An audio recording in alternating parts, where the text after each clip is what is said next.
everybody. Hope everyone had a good Easter. Make sure that you're doing roll call, first name, last name, school, and what time you clocked in.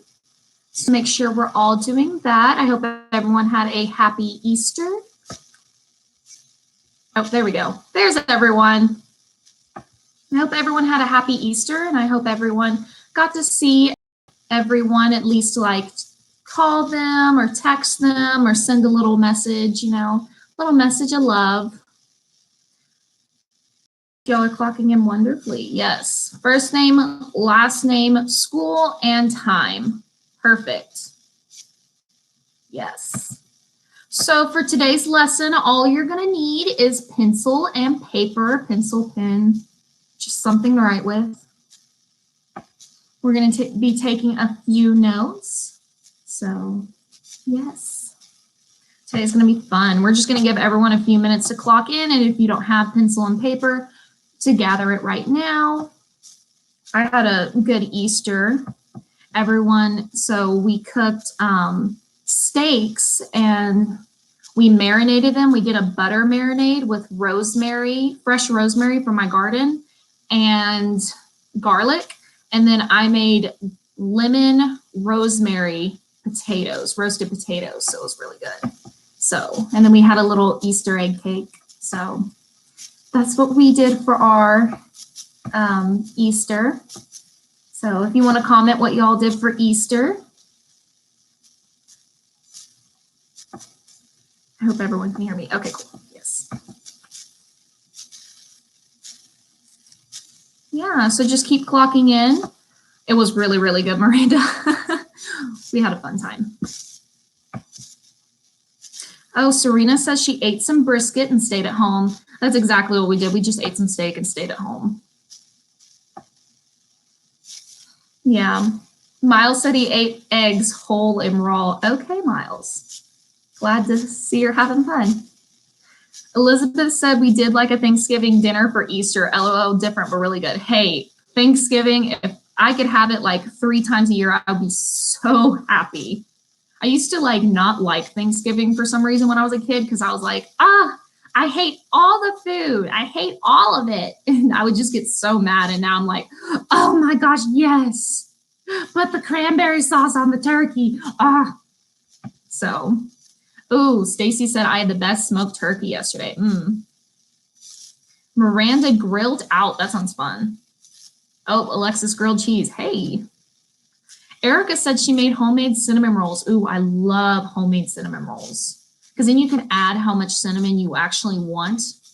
I like it that way. All sorry, I can't even talk today. Valerie said my whole family go happy. She was just like, oh, hello. She was like, I have my phone next to me so I don't miss anyone's calls. And I was like, yay. Ooh, Victoria said she made some resin coasters with glitter and alcohol ink pigments. Excuse me. That sounds fun. I always watch those resin videos. They're all over my Instagram. I love them so much. It's so relaxing because they put the little blue light.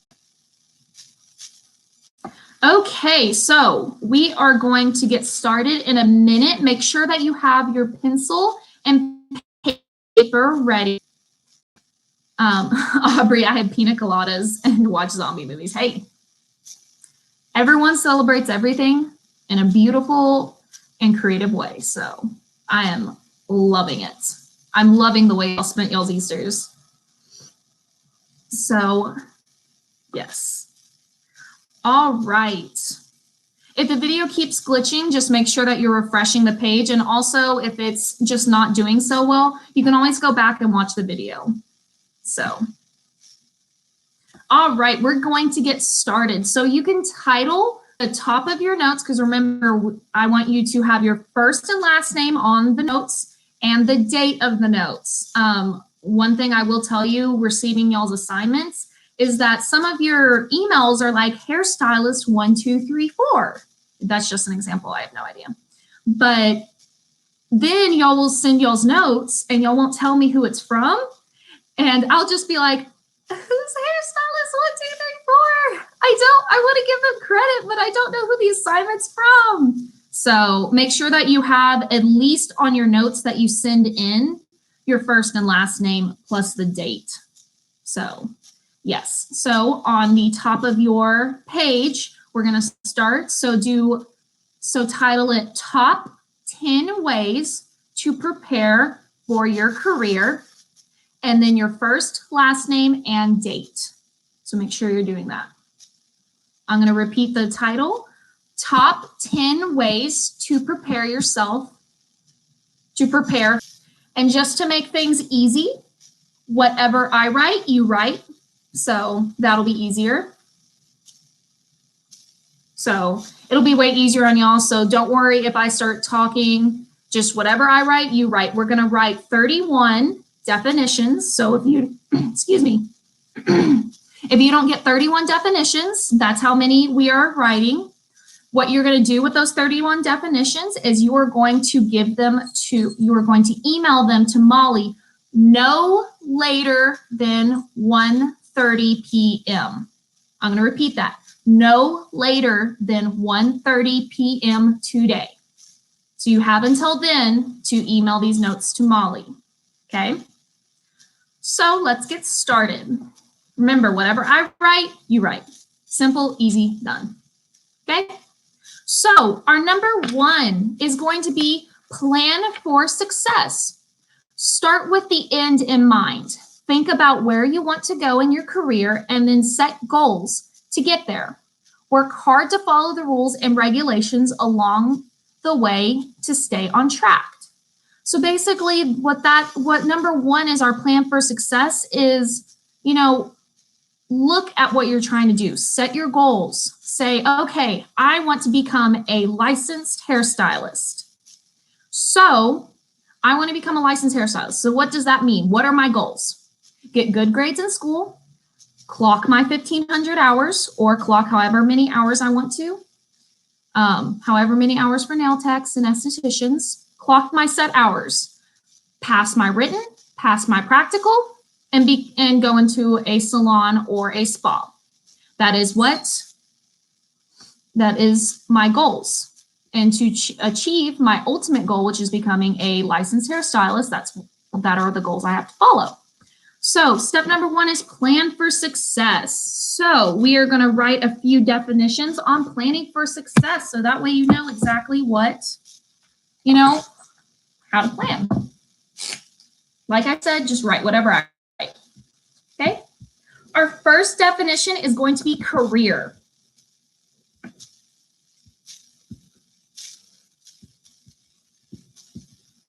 Career. So what a career is, it is a profession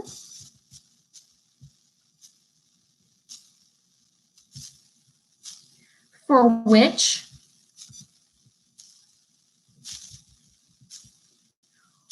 one trains,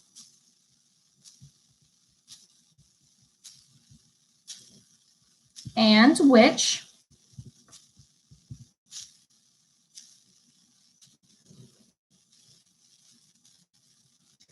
is under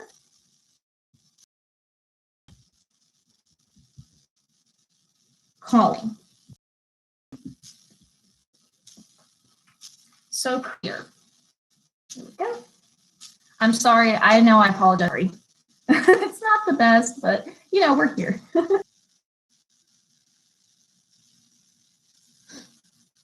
I'll give you all a few seconds because I know writing and then typing is hard.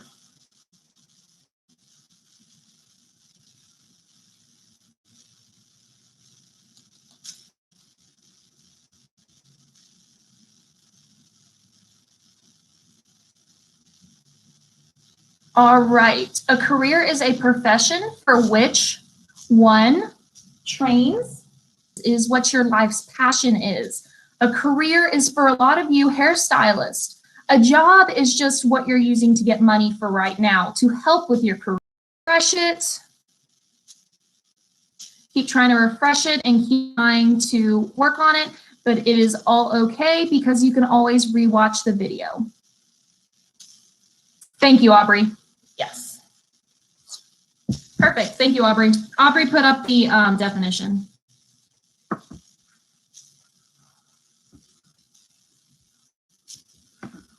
All right. Number 2 is mindset.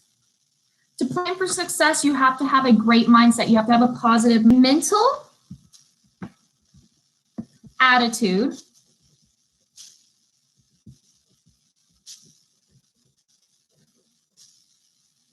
or inclination.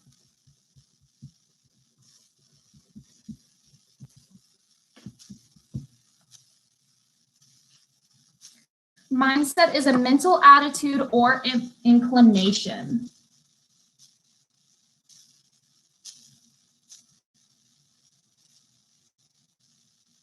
All right. So number 2 is mindset, a mental attitude or inclination. You have to have the right mindset to be able to plan for success. So planning for success means your goal, but you have to stay positive about your goals. You have to make sure like, hey, today wasn't the best, but that's okay because my mindset's in the right place. I really want to make this goal. So number 2 is mindset. Yes, this is the second definition under plan for success. There is 4 definitions under plan for success. So that mindset was number 2. Number 3 is success. You know, you can't plan for success without knowing what success really is. So let's define mindset in the comments. Success is a favorable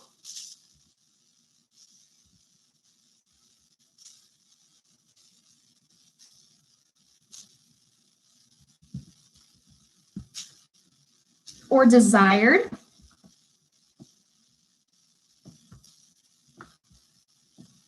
outcome of succeeding, or desired outcome, comma, measuring of succeeding.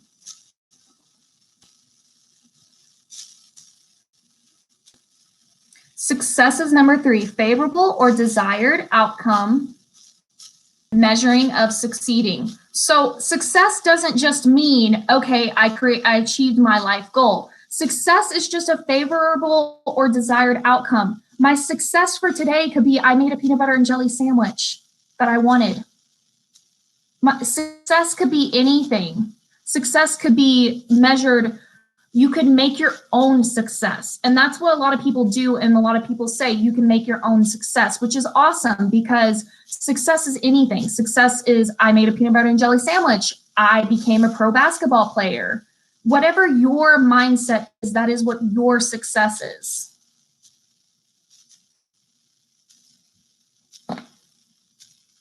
So that is success. Yes, Monica's right. Whatever makes you happy, yes.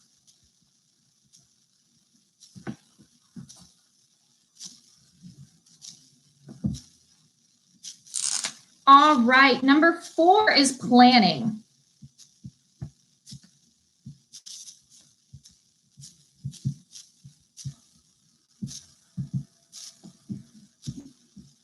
The act or process of out plans.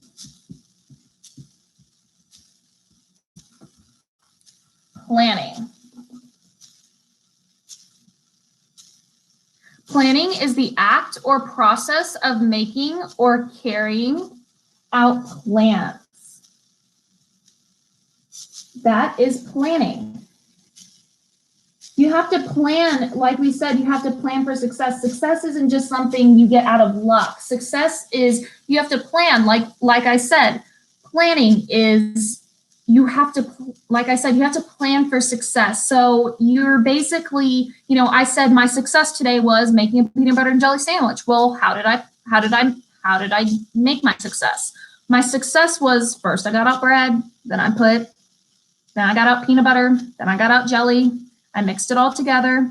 So that was my planning. I had to plan. I couldn't just put the peanut butter on my counter and then slurp it up with the bread. Like that's not planning right. So you have to have a plan and you have to have a strategy for your success. So that is number 4. All right. So on the second way to prepare for your career, have a positive attitude.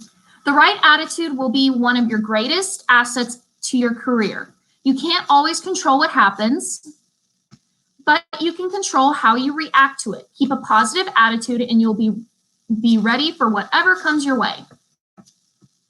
So having a positive attitude is always great whenever you're doing things because a lot of people are haters and they'll try to bring you down. But if you have a positive attitude, it's not going to hurt you as much.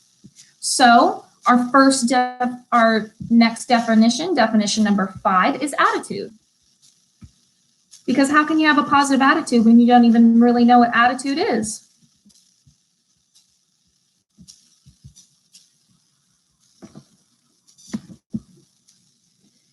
Attitude is a feeling or emotion toward a fact or statement.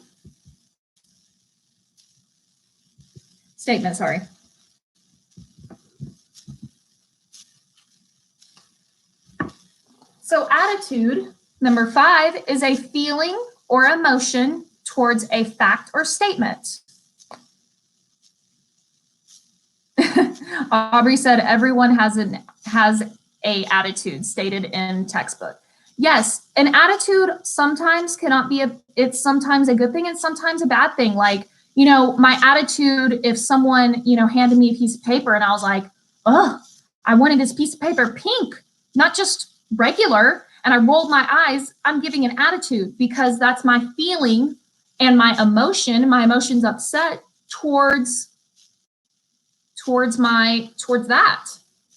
So that's my feeling and emotion. I'm not happy. Sometimes an attitude can be, we always perceive attitude as a bad thing. Sometimes my attitude can be very happy, like, oh my gosh, thank you. I didn't have a piece of paper to write my notes. Thank you so much. So Miles said sometimes it's a neutral thing. Yes, your attitude can also be neutral. Someone can hand me a piece of paper and I can just be like, thanks. No emotion, no nothing. So your attitude can also be neutral. So number 5 is attitude.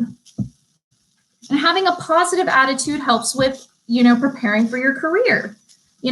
Whenever we go to school and you're like, instead of being like, oh, I got to wake up at 8 a.m. I got to go to school at 8. My gosh, so early. Just be like, oh my gosh, I get the opportunity to go to this amazing school with. Number 6 is asset.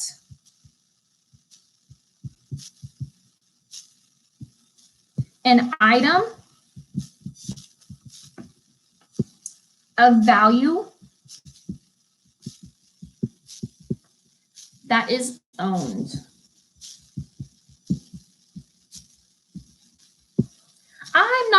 I don't like this definition that much. I feel like an asset is more, if you're an asset to the team, that means you're so valuable to the team. That means like you're the MVP, you're the star. If you're an asset, you are putting something amazing towards this team. In baseball, a pitcher can be an asset. Your star pitcher can be an asset because they can get you outs, they can strike people out, they can make sure, the other team doesn't score runs. They can be an asset, or your pitcher can be not an asset, which in that case, your pitcher can, walk everyone, just let everyone hit dingers. So that is an asset. So you can either be an asset or you cannot, depending on your attitude. So if today you were like, you know what, I'm going to participate in every single one of the lives and I'm going to answer every question I can and I'm going to try my hardest, you're going to become an asset. So that is asset. That is number 6.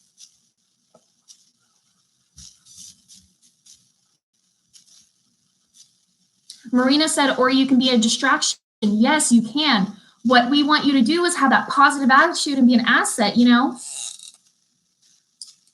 Like some of you are being amazing assets right now and helping others by typing the definitions in who can't see. That's being an asset. That's being a good friend.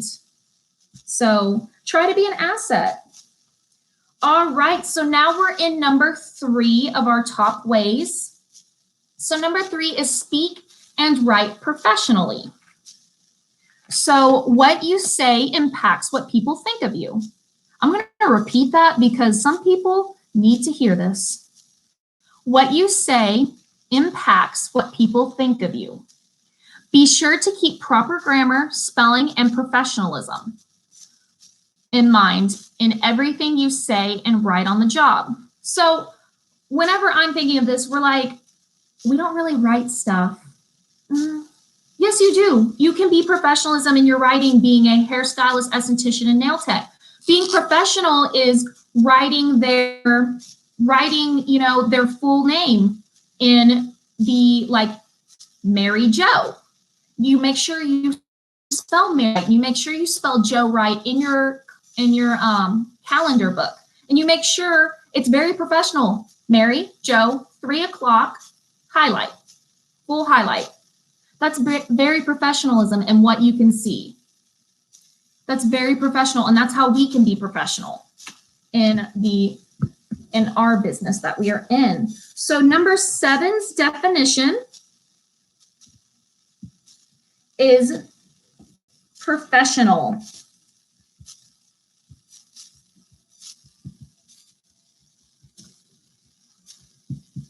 Professional is following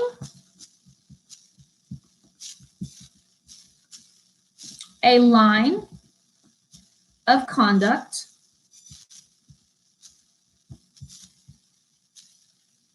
as though it were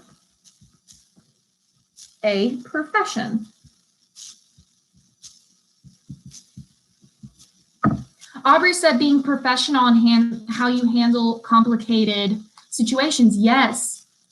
So that is being professional, the way you can handle things. You know, if, like, for example, my Wi-Fi sometimes isn't the greatest, you know, I have to be professional about it. I can't just start crying and breaking down in front of you and just, oh my God, my Wi-Fi. I apologize, and I just have to keep going because that's what's professional to do. So definition number 7 is professional, following a line of conduct as though it were a profession. So basically being professional is following some guidelines. Being professional is not, you know, if your client says, I love my nails, but it's just a little too dark of a shade of pink. I would have rather had them a little lighter, a little more pastel. You know, being professional is saying, oh, okay, I'm so sorry about that. Next time you come in, I will gladly take care of that. So, yes. And Julia, we're just writing the definitions. So anything I write, y'all write. That's just the way, that's just easiest. So there's like subcategories and bigger categories.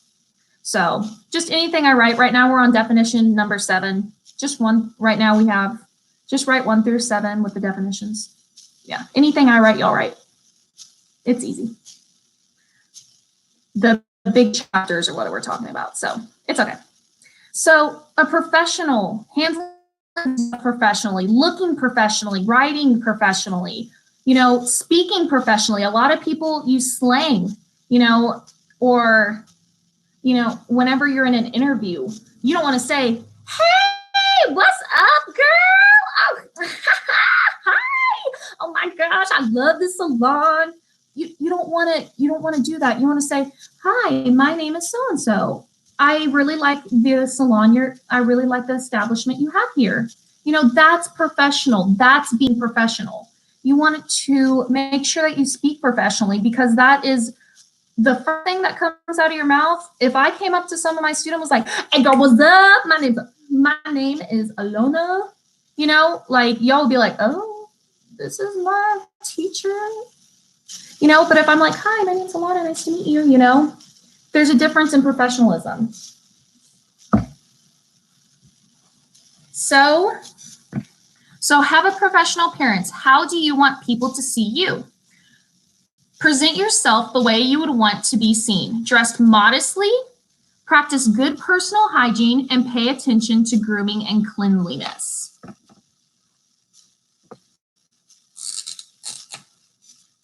So, definition number 8. Guys, you're just writing definitions. Everything else is just... So whenever we talk about have a professional appearance, what do you guys think a professional appearance for hairstylists, estheticians, and nail tech is?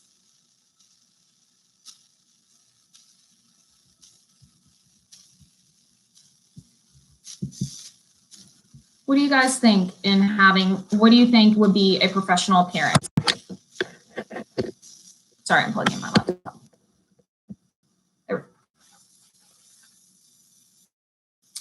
Katie said not flash. Lauren said clean hair and with nice makeup. Yes. Hair done, makeup done, clean clothes, and good hygiene. Yes, Aubrey, you're completely right. And Lauren, y'all are right. Appearance is just looking nice right now. Whenever y'all go to school, yes, you have a uniform, but that doesn't mean you can't put on a little makeup, make sure your hair is brushed. So appearance is very, very important. Appearance, the definition for that is external show.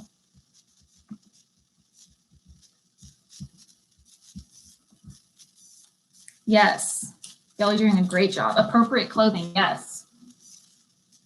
So definition number 8, appearance is external show. Yes. So you want to make sure, you know, if you're an esthetician, you want to make sure your nail polish isn't chipped. You know, people are going to be looking at your nails, and also nail techs, people are going to be looking at your nails. Hairstylist, you don't want, you know, like your hair in a rat's nest. Like, you know, if I got a plumber to come fix my sink and he told me that, oh yeah, I can fix your sink. My sink at home is broken, but I can fix yours. And you're just looking at him like, why isn't your sink fixed? Can't you fix it yourself? So that's what clients see whenever your hair's not brushed, or, you know, your hair looks like you just woke up, or you have really chipped nail polish, or something along the lines of that. So have a clean appearance. Yes, cleanliness. I am one of those people that I am very, very, very, like, I will look at details. And if I can tell that you're like, if you're going to rub my face and you don't have like nice, you know, a clear coat polish or a beautiful polish, any type, as long as it's just nice and clean, you know, I would love you washing my face, but ooh, if not, no. So our next word is going to be modesty. And modesty is not just in, you know, clothing. Definition number 9, modesty.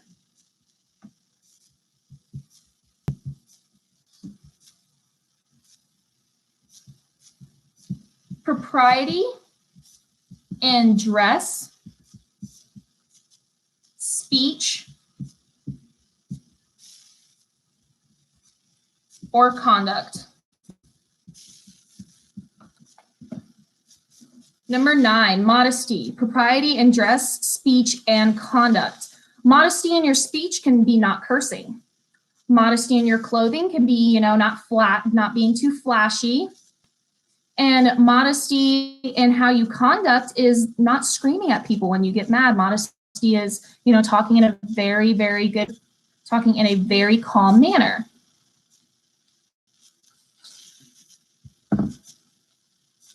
So that was modesty. So personal hygiene is conditions or practices of keeping oneself or one's surroundings. That's very important.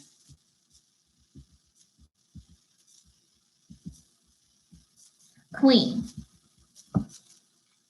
So personal hygiene is not just making sure that you bathe every day and put deodorant on and brush your teeth. Personal hygiene is also that you guys are disinfecting your implements.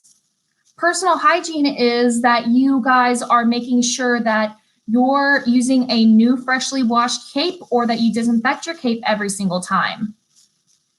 You know, personal hygiene is, of course, you know, about yourself and, okay, I need to brush my teeth, put deodorant on, you know, maybe put a little perfume on, brush my hair. So personal hygiene isn't just, it's also keeping your surroundings clean. So that is number 10, personal hygiene. Number 11 is grooming.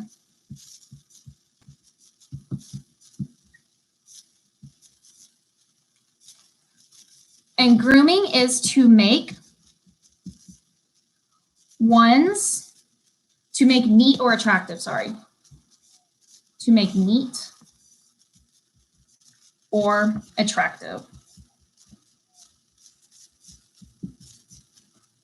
Grooming. So whenever you're brushing your hair, that's grooming. You know, it's making yourself a little bit more attractive. You know, whenever grooming is making sure that, guys, you have your beards nice and oiled down. Grooming is not just, yes, grooming.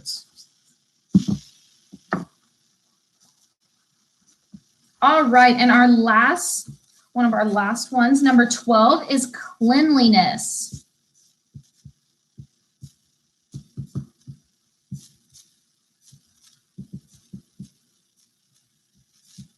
The practice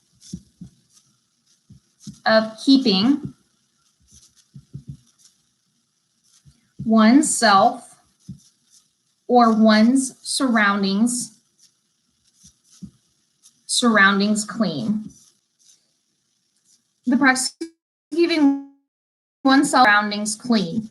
That's just making sure you're cleaning your implements, make sure you're completely clean.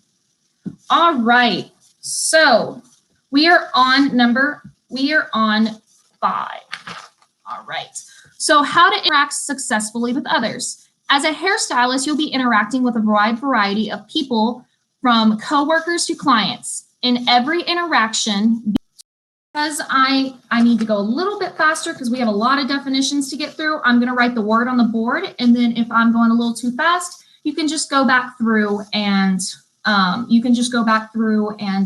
rewrite the definition. So number 13 is active listener.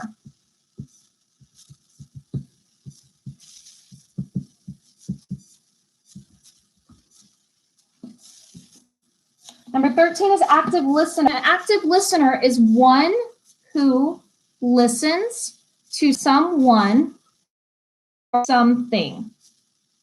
Active listener is one who listens to someone or something. So there's a difference between just listening and actively listening. Some of you are just, whenever you talk and someone tells a story, some of you are not. Sorry, I lost my little paper towel. So number 13 is active listener. So some of you, whenever you're listening, you're not truly listening. You're just kind of like, it goes in through one ear, goes out through the other. So active listening is really paying attention to what the person is saying.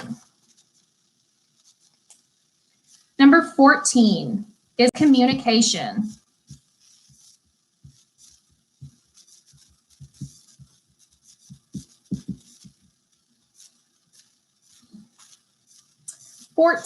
Communication, a process by which information is exchanged between individuals through a common system of symbols, signs, or behavior. Communication, a process by which information is exchanged between individuals through a common system and behavior.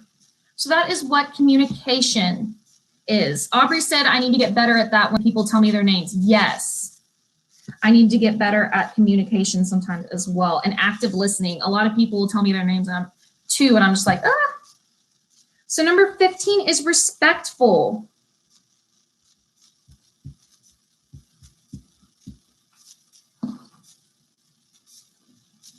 Number 15 is respectful.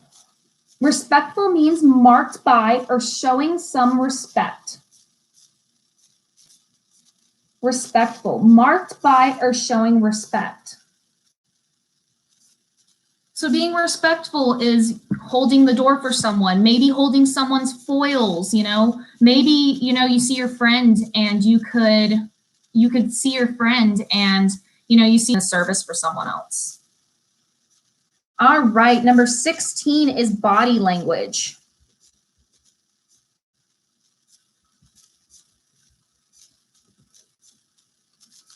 Sixteen is body language. Body language are gestures, movements, and mannerisms by which a person communicates. So your body language says a lot. If you roll your eyes, that tells me, you don't like what I said. Or if you smile, you thought my joke was funny. So that's body language. Body language is very important, especially when you're dealing with a client. If a client's telling you they're concerned and you're just sitting there with your face like,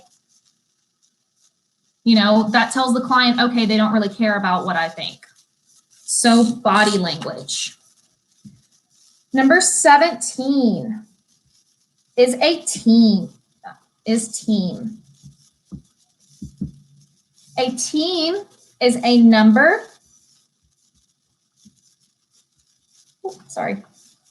17 is team.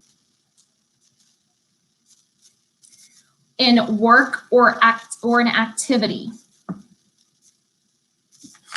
So that is what a team does. So one of the huge things about working together as a team is your ability to work with others. That's very huge when you're looking into your career. Working as part of a team is a vital skill. By being a strong collaborator and a team player, you'll work well with others. Another important skill is knowing how to deal with conflicts when they arise. That's what's cool about being a team, is that a team, you don't have to deal with this alone. Your team always has your back. So a team. Number 18 is a vital skill.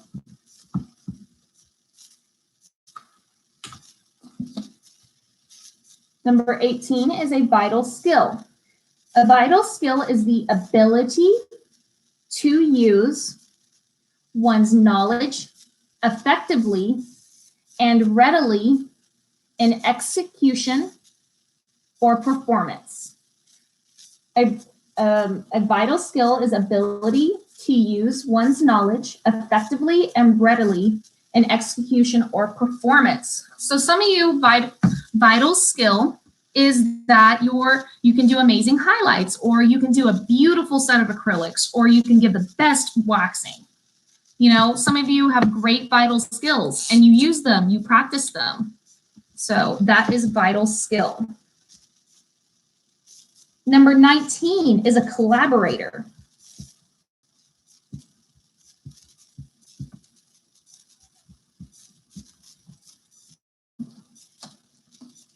'19 is collaborator, someone who works with another person or a group.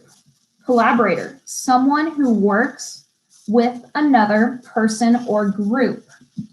So that's very important to have a collaborator. Some of us need help on like highlights and other things, and that is your collaborator. So collaborators are very important, and being able to work with other people is very important as well. So number 20 is conflict.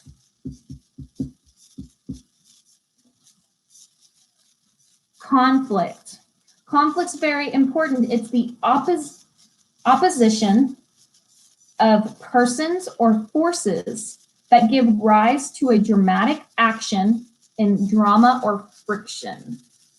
Conflict is the opposition of persons or forces that gives rise to the dramatic action in drama or friction. So conflict's very important. Conflict you can have between your coworkers, you can have between your client. Learning how to resolve conflict professionally and learning how to resolve conflict professionally is very, very important. All right. So being easy to work with is their point of view. Then be flexible. So that way you can adapt to new situations and whatever comes your way. Sometimes you just have to be empathetic whenever you're dealing with some people. So number 21 is trustworthy.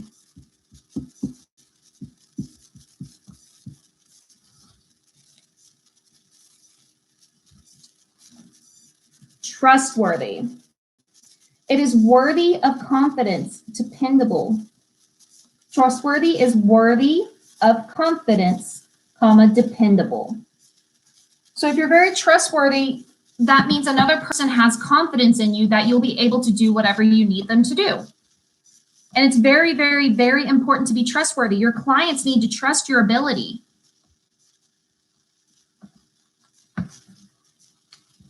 Your clients need to be able to trust your ability, be able to trust you'll give them a great haircut, you'll give them a great massage, you'll give them a great waxing. So yes, being trustworthy is very important.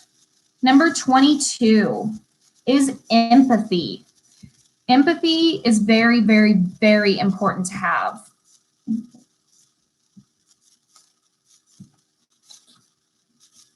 Empathy. Empathy is an act of understanding, being aware of, being sensitive to the feelings, thoughts, and experience to other people.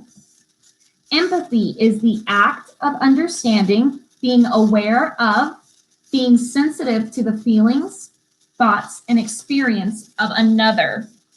So being empathetic is, two people can have a paper cut on the same exact finger, same exact place. One person might just, blow on it and be done. Another person can, just cry and cry and cry about it. I can't believe I got this paper cut. This paper cut's awful. And, you have to be empathetic towards that because that paper cut might be more pain to them. Clean it out for you and get you a Band-Aid. That's being empathetic. All right, number 23. Adapt. A lot of you are doing this. A lot of you are adapting. Adapting means to make fit, often by modification. Adapting means to make fit, often by modification. A lot of you are adapting to being quarantined. A lot of you are adapting to, just adapting to online learning. So we have to be empathetic and, I know this is a bit of a process. So a lot of you are doing a great job adapting. I am so happy that everyone is adapting well. Number 24 is emotions.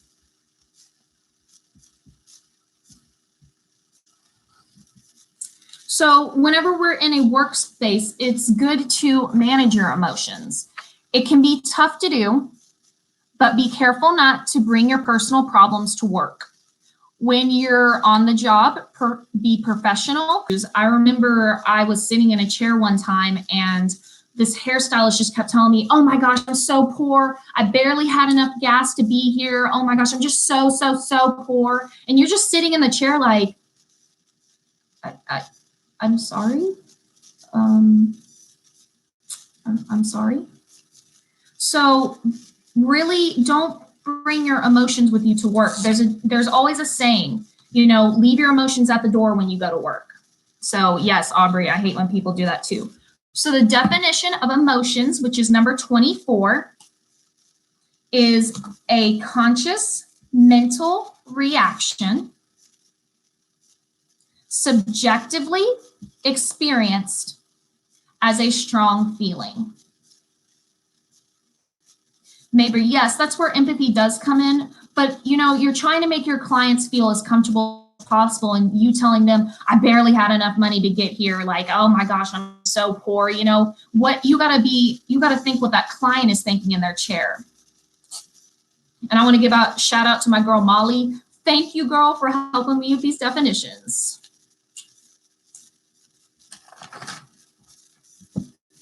So number 25 is strength. So whenever we are talking about strengths in the workplaces, you want to build your own personal strength. You build your self-esteem so you can persevere when things get tough. Be patient and keep your anxiety in check so you can handle any situation you've never done before. And I know that, you know, it's very hard to do something we haven't done before. But being able to rely on your personal inner strength is something that we all have to do. So the definition for strength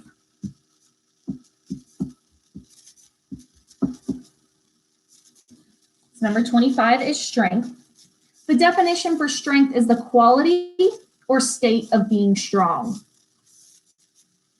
The quality or state of being strong.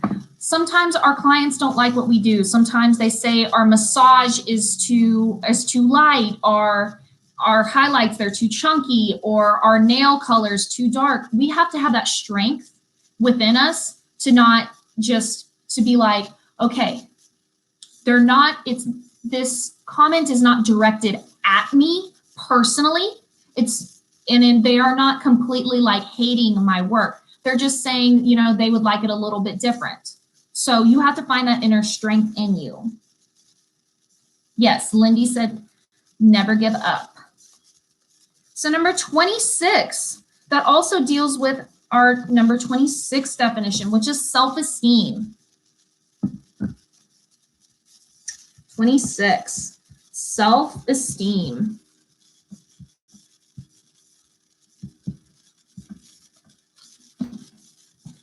Number 26 is a confidence and satisfaction in oneself. Self-esteem is a confidence and satisfaction in oneself. So whenever you're having self-esteem, it's just whenever you have to dig deep in that strength, you got to have the self-esteem to say, hey, my work is amazing. This isn't directed at me. This is directed, you know, because we're all different human beings and everyone has a different opinion. So you have to have high self-esteem, especially being in this industry. You really do. So self-esteem is a great thing to have. 27. Yes. 27 is patient. Oh my gosh. Patient, the definition for patient is bearing pains or trials calmly and without complaint. I remember whenever I was doing a highlight and I would just walk back and forth, just waiting for those foils to be done, or I would just walk back and forth to wait for those nails to be dry, or, you know, whenever the mask is on and a facial and the towel's on them, like I would just be like, I just want to take it off. You know, being patient is very, very, it's very important to what our careers and our profession. So now we're just going to talk about, you know, another thing that will help us with career, and it's going to be a critical thinker. You went to school to gain knowledge. Now you need to apply it in your career. Be a problem solver and stay accountable for your actions. You'll become an asset to your team with the right combination of attitude and knowledge. You can overcome any obstacle. So being a critical thinker, using what you've applied, you know, in phase 1, we taught you how to do it this way. And then whenever you get on the floor, you have to be a critical thinker and use the knowledge that you have and apply it to that. So being a critical thinker is very, very important to your careers. So definition number 28 is knowledge.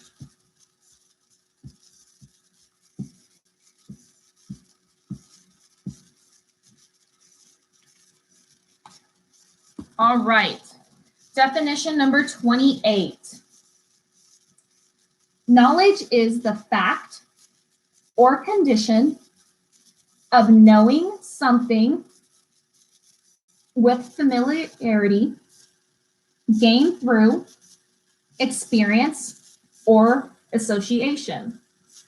Knowledge is the fact or condition of something when we gain knowledge through watching videos. So knowledge is gained by all of these free education that all of these big corporations like Redken, Kevin Murphy, Wella are all putting on. So take some knowledge there.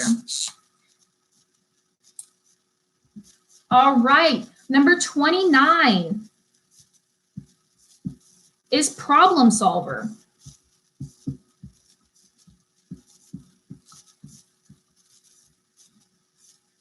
Number 29 is problem solver.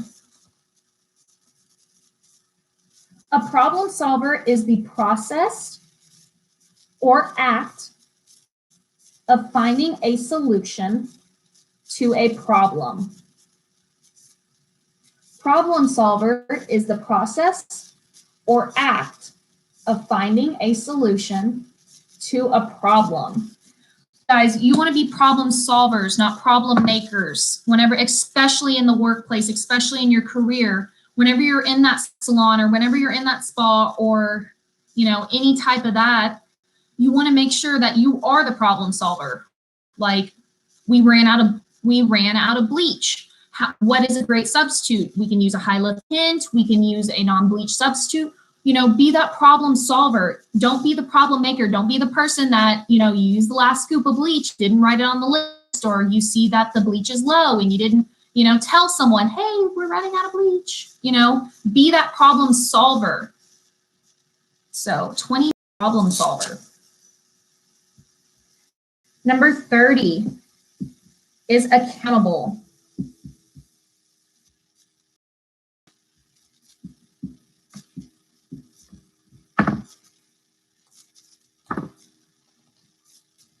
Number 30 is accountable.